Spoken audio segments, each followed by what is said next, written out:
Ketika manusia pada hari kiamat menika dalam posisi menanti, dalam posisi yang tidak pasti, maksudipun mengkhawatirkan dirinya masing-masing, nafsi-nafsi, hatta yashfa'a fihim nabiyuna sallallahu alaihi wasallam, sampai Nabi sallallahu alaihi wasallam menika memberi syafaat fi man dakhalan nar min ummatihi min ahlil kabair, kepada orang yang masuk neraka dari umatnya, dari para pelaku dosa besar. Fayakhrujuna bi syafaatihi, dan beliau mengeluarkan dengan syafaatnya. Jadi ada dua syafaat dari Nabi. Yang pertama namanya syafaatul utma, syafaat agung. Yang kedua syafaat Nabi menika mengeluarkan dari api neraka. Baik Bapak Ibu, maka syafaat ini ada dua. Pertama adalah syafaat khusus, yang kedua menika syafaat umum. Apa yang disebut syafaat? Syafaat secara bahasa menika syaf'an, genap. Jadi kalau Bapak Ibu di surah Al-Fajr niku wasyaf'i wal watar, yang genap dan yang ganjil. Watar, witir itu artinya ganjil. Sementara kalau syafa' niku artinya genap. Nah, ada genap, ada ganjil. Nah, syafaat itu genepi. Karena orang-orang yang zalim itu arti makna lainnya selain napa aniaya. Zalim menika bermakna meletakkan sesuatu bukan pada tempatnya, juga bermakna nakis, kurang. Karena ada yang kurang, maka perlu syafaat. Syafaat itu artinya secara bahasa genepi. Nah, secara istilah at-tawassul lil ghair, memberikan perantara untuk yang lain, untuk mendatangkan manfaat atau menolak mudarat. Nah, ini disebut syafaat. Kalau secara bahasa di dunia seperti ini. Bapak Ibu pernah mengajukan proposal bantuan, entah jalan atau apa, ke Pemda, ndak lolos. Tapi begitu lewat anggota dewan, lolos. Lah ini namanya syafaat, perantara untuk yang lain. Nah, pernah begitu? Proposalnya ora tembus-tembus, begitu digawa langsung. Nah, lah itu namanya secara bahasa syafaat. Bapak Ibu pernah satu saat golek gawean, ngelebokke lamaran iki kaya ora direspon. Tapi giliran digawa wong jero ditampa, malah ora wawancara sisan. Ya sesuk kon nyambut gawe. Nah, lah ini secara bahasa namanya syafaat. Daftar ke sekolah anake, golek sekolah koyo angil banget. Ndelalae kenal ketua yayasan di satu lembaga. Pak, anak aku daftar kok ora koyo angil wis gampang. Ndi? Berkasih gowo. Titip karo ketua yayasan. Omong karo kepala sekolah. Tompo. Ditompo mboten karo kepala sekolah? Kok ditompo? Nah, untuk syafaat seko ketua yayasan. Baik. Jadi niku secara bahasa syafaat bisa bermakna perantara untuk yang lain dalam mendapatkan manfaat atau menolak mudarat. Bisa pula syafaat menika bermakna rekomendasi. Nah, rekomendasi niku termasuk syafaat. Nah, iki sapa ya sing arep ditampa? Nah, ketoke sik ditampa iki ya, itu ada yang ngasih rekomendasi. Maka ini secara bahasa namanya syafaat. Nah, sama nalika nanti orang pada saat di pengadilan akhirat itu butuh syafaat. Ada syafaat saking Nabi, ada syafaat saking para malaikat, ada syafaat dari amal soleh, ada syafaat dari orang-orang soleh. Tetapi sinaosa syafaat menika kathah, pada umumnya syafaat hanya dibagi menjadi dua. Selain syafaat amal soleh, syafaat hanya dibagi menjadi dua. Yang pertama namanya syafaat khusus. Nah, syafaat khusus menika syafaat milik Nabi sallallahu alaihi wasallam.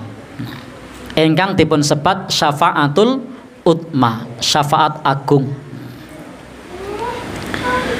Nah, syafaatul utma atau syafaat agung menika syafaat Nabi untuk umatnya, Nabi sallallahu alaihi wasallam. Orang-orang mendatangi Nabi Nuh, Nabi Adam tidak bisa. Orang-orang mendatangi Nabi sinten? Nuh, saged mboten memberi syafaat? boten saged.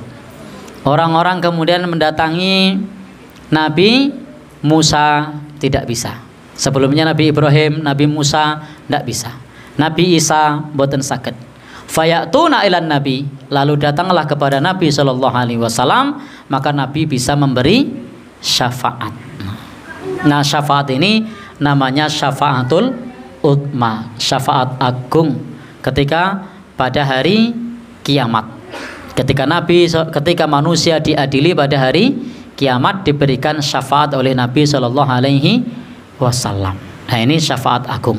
Nah, yang kedua, wonten syafaat ammah, syafaat umum. Nah, ada syafaat agung milik Nabi khusus.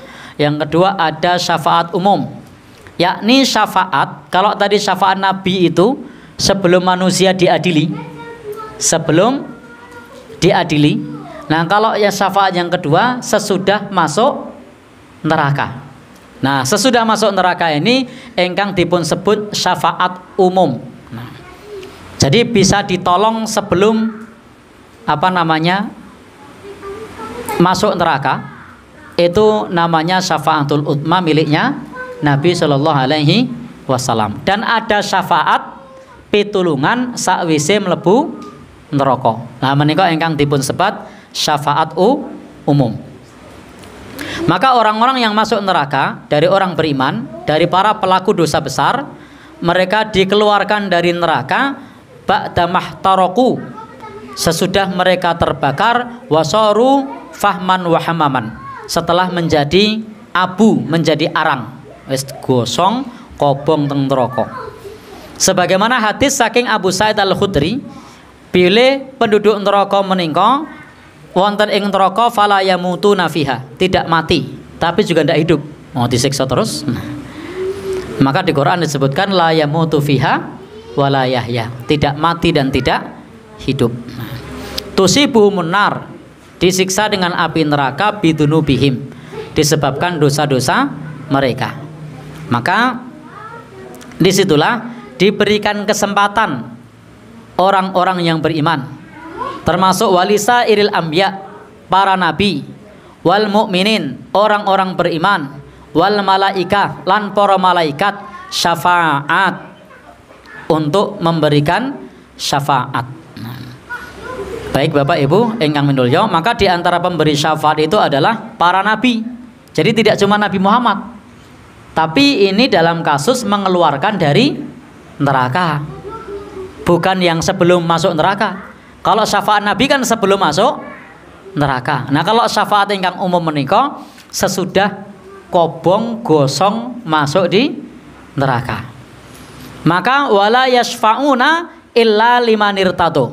Nah, jadi tidak bisa untuk memberikan syafaat kecuali yang Allah ridhoi.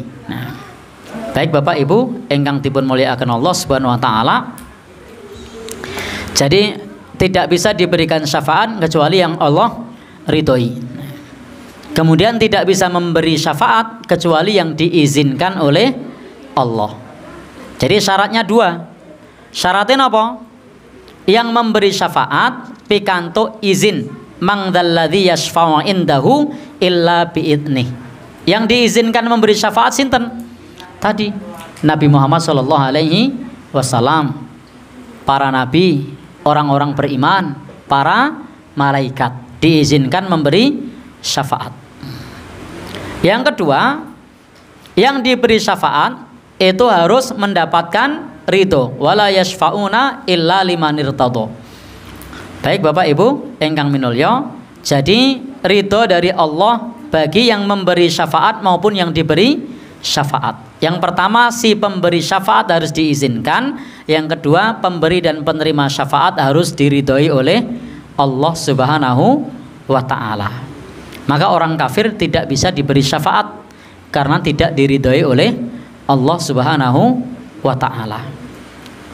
Maka syarat untuk mendapatkan syafaat itu adalah tidak boleh menyekutukan Allah. Maka orang-orang yang menyekutukan Allah niku tidak bisa mendapat syafaat. Jadi nek musyrik menyekutukan Allah mboten saged memberi syafaat. Maaf, mboten saged mendapat syafaat kalau musyrik, apalagi memberi. Jadi tidak mungkin orang musyrik memberi syafaat. Sebab syarat syafaat ada dua, napa wau? Satu, pemberi syafaat diizinkan. Kedua, penerima dan pemberi mendapat ridho dari Allah. Apa yang dimaksud mendapat ridho? Orang tersebut tidak menyekutukan Allah. Adapun syafaat Nabi kepada pamannya Abu Thalib sehingga diringankan dari api neraka, sehingga menggunakan 2 terompah atau na'lan, yakli minhuma dimaghuhu, maka kemudian otaknya mendidih, maka itu termasuk kekhususan. Satu-satunya syafaat untuk orang kafir itu kepada paman beliau, tapi itu pun tidak kemudian melepaskan dari siksa neraka, hanya meringankan. Sinoso meringankan niku otaknya sampai mendidih.